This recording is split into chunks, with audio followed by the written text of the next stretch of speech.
আজকে কিন্তু হচ্ছে একটা স্পেশাল দিন, আমাদের বাসায় স্পেশাল একজনের জন্মদিন। তো কার জন্মদিন সেটা নিয়ে আজকের ব্লগটা। আসসালামু আলাইকুম, সবাই কেমন আছেন? আমি কিয়া চৌধুরী বলছি, আশা করি সবাই ভালো আছেন। তো এই যে স্পেশাল গিফটটা দেখতে পাচ্ছেন, এটা কিন্তু সেই স্পেশাল মানুষটার জন্যই। শুধু যে গিফট আছে তা না, একটা সুন্দর কেকও আছে, আর কেকের উপর কিন্তু লেখা আছে হ্যাপি বার্থডে টু ফাতিন। ফাতিনকে সেটা এখন আমি আপনাদেরকে বলি। ফাতিন হচ্ছে আমার একমাত্র ননদের বড় ছেলে। আমার ননদের দুই ছেলে, ফাতিন এবং ফাদিল। তো আজকে ফাতিনের জন্মদিন, তো ফাতিনের জন্মদিন উপলক্ষে ফাতিনের মামি ফাতিনের জন্য এনেছে সুন্দর একটা কেক, চকলেট কেক। তো এই চকলেট কেকটা পাওয়ার পর ফাতিন ভীষণ খুশি, ম্যাচিং কালারে গেঞ্জি পরে কেকটাকে ট্রফির মতো করে তার বোনকে পাশে নিয়ে সুন্দর করে ছবি তুলছে। আমি বললাম যে দাঁড়াও দুজন, আমি ছবি তুলি। ছোটোটারও বলতেছিলাম যে ফাদিল তুমি আসো। ফাদিল বলতেছে না, আমি এখন গেম খেলতেছি, আমি এখন আসতে পারবো না। তো আমি বললাম যে ঠিক আছে, তুমি যেহেতু অনেক ব্যস্ত, তুমি যেহেতু আসতে চাচ্ছ না, আর জোরও করবো না। তো এই হচ্ছে কেকের পর্ব। তো এখন আমি আপনাদেরকে বলি, এটা কোনো প্ল্যানিং ছিল না, আমি মনে মনে ভেবে রেখেছিলাম যে ফাতিনের জন্মদিন আমরা একটা কেক আনবো, আমরা সবাই মিলে কেকটা খাবো এই। তো কেক আনার পরে যখন মানহার আব্বু বাহির থেকে এসেই কেকটা নিয়ে বিধির কাছে যায়, তারপর আর কি বলে যে কেকটা ফ্রিজে রাখো, আমরা একটু পরে কেক কাটতে আসতেছি। তো এর ভিতরে আমার ননদ তো এলাহি আয়োজন করে ফেলছে। মেনুতে কি কি ছিল একটু বলি। এখানে ছিল পোলাও, ইলিশ মাছ ভাজা, বেগুন ভাজা, আর হচ্ছে চিকেন রোস্ট। তো এই তারপরে খুব ইয়াম্মি আচার ছিল। তো খাওয়া দাওয়া পর্বের আগে আমি যেটা করতেছিলাম, ঘুরে ঘুরে ঘরটা দেখতেছিলাম। তো আমরা কিন্তু একটা বিল্ডিংয়েই থাকি, আমাদের নিজস্ব বিল্ডিং। নিচতলাটা আমাদের ভাড়া দেওয়া, দ্বিতীয় তলা আমার শাশুড়ি মা থাকে, তৃতীয় তলায় থাকে আমার ননদ, আর চতুর্থ তলা আমি থাকি, আর পঞ্চম তলায় থাকবে আমার জাল। আর এই হচ্ছে আমাদের বিল্ডিং। তো আমরা নিজেরা সবাই মিলেমিশেই থাকি একটা বিল্ডিংয়ের মধ্যে। তো আমার ননদ তো খাবার বাড়া শুরু করে দিছে। তো কেক আনার পরপরে আমার ননদ কিন্তু আমাকে ফোন করে, বলে যে ভাবি রাত্রে কিন্তু তুমি কিচ্ছু রান্না করো না, আমি কিন্তু তোমাদের জন্য রান্না করে ফেলছি, তো তুমি কিন্তু রাতে কোনো ঝামেলা করো না, আমাদের এখানে খাবা। তো ঠিক আছে, যেহেতু ও খাওয়ার আয়োজন করছে, দাওয়াত পাইতে কান্না ভাল লাগে, আমার তো আরও বেশি ভাল লাগে। তো যাই হোক, এই যে ইলিশ মাছের রেসিপিটা এত মজা হয়েছে মানে বলার বাইরে। পোলাওটাও একদম দারুণ ছিল। পোলাওটা দারুণ ছিল কেন বলতেছে, একদম মটরশুঁটি গাজর সব কিছু দিয়ে রান্না করা। আমার কাছে তো ভীষণ ভালো লাগছে। আমি প্রথমবার একবার দেওয়ার পর আমি আবার নিয়েছিলাম একটু। আমার কাছে কোনো কিছু মজা লাগলে আমি আবার কোনো জায়গায় দাওয়াতে গেলে শরম করি না। কারণ আমি যদি যাই খাই, আমি অল্প খাইলেও বলবে খাইছে, বেশি খাইলেও বলবে খাইছে।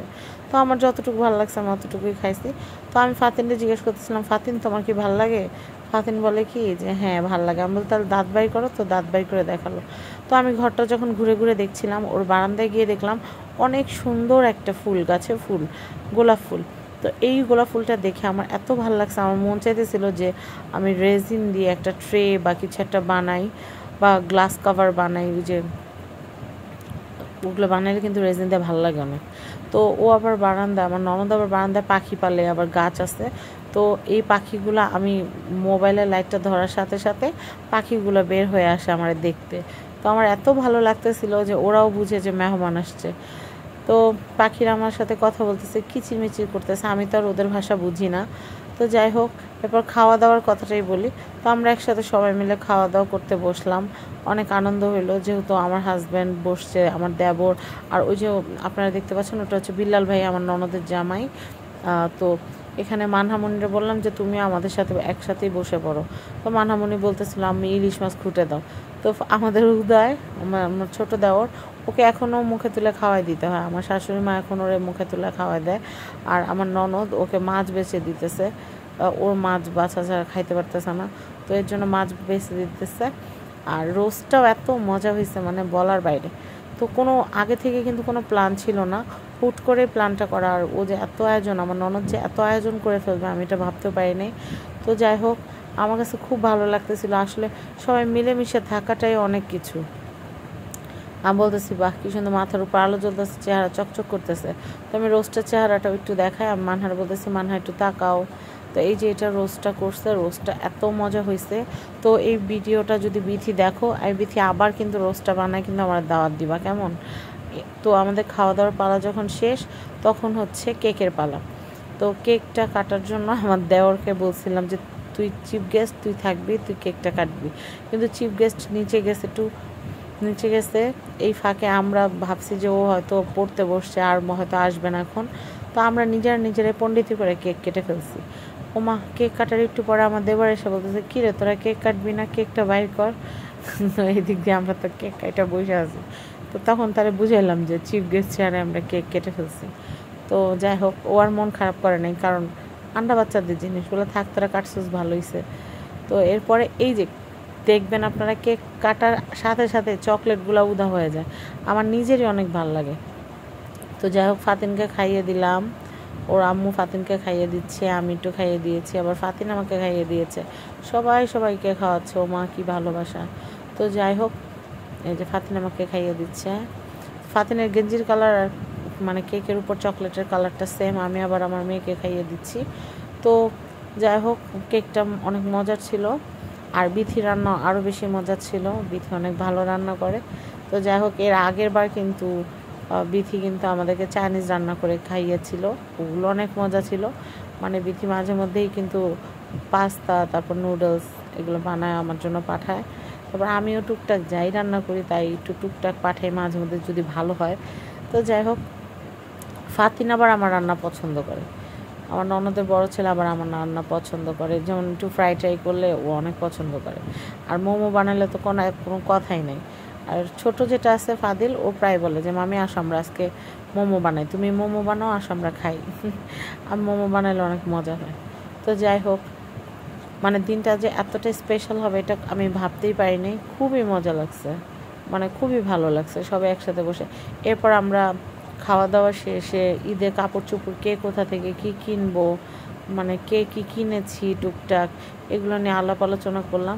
আর এটা হচ্ছে ফাতিনের গিফট হচ্ছে এটার ভিতরে 2টা ফ্লাওয়ার ভাস, মানে ফ্লাওয়ার ছিল, ফুল ছিল, মানে ডেকোরেশন পিস, 2টা ফুল। এইভাবে প্যাকেজিংটা আমি করেছি। আমার এই ধরনের প্যাকেজিংগুলো করতে অনেক ভাল লাগে। আমার ঘরে সবসময় এরকম ডেকোরেটিভ যে আইটেমগুলো ঘরে থাকে, যেমন রিবন, তারপর হচ্ছে র্যাপিং পেপার, এই যে উপরে বো, এগুলা দিয়ে আমার নিজের মন মতো, মানে আমার কাছে গিফট কেনার চাইতে বেশি আনন্দ লাগে হচ্ছে গিফট প্যাকেজিং করতে। যাকে গিফটটা দেওয়া হবে সে হাতে পাওয়ার পর যেন একটা অন্যরকম আনন্দ, প্যাকেট খোলার মধ্যেও কিন্তু একটা আনন্দ আছে।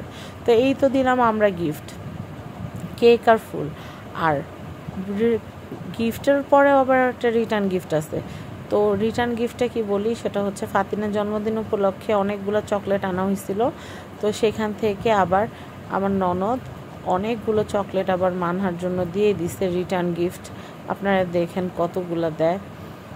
এতগুলো চকলেট পাওয়ার পর আমার মেয়ে তো ভীষণ খুশি। তো চকলেট চাইছে, চকলেট তো মানে মানহা তো চায় নাই, ওর ফুপু এমনি দিয়ে দিয়েছে অনেকগুলো চকলেট রিটার্ন গিফট।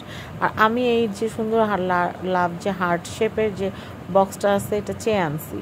আমি বলছি, বিথি তুমি তো এটা ফেলেই দিবা, আমাকে এটা দাও, এটা দিয়ে আমি ক্রাফটের কাজ করব। আসলে আমি সারাদিন ভাবি কি আমি অনেক কাজ করব, এটা করব সেটা করব, কিন্তু আমার বেসিক কাজ করতে করতে আমার দিন চলে যায়। আগে যেমন রান্নার লোক ছিল বা ঘরের সমস্ত কাজ করার জন্য যেমন লোক ছিল, কিন্তু এখন দেখা যায় যে ছোটা বুয়া আছে, ছোটা বুয়া সে আপা এসে দেখা যায় যে টুকটাক কাজগুলো করে দিয়ে চলে যায়, কিন্তু মেজর কাজগুলো তো আমারই করতে হয়। তো ওগুলো করতে গেলে আর অন্য কোনো কাজে মানে মনোযোগ দিতে পারি না।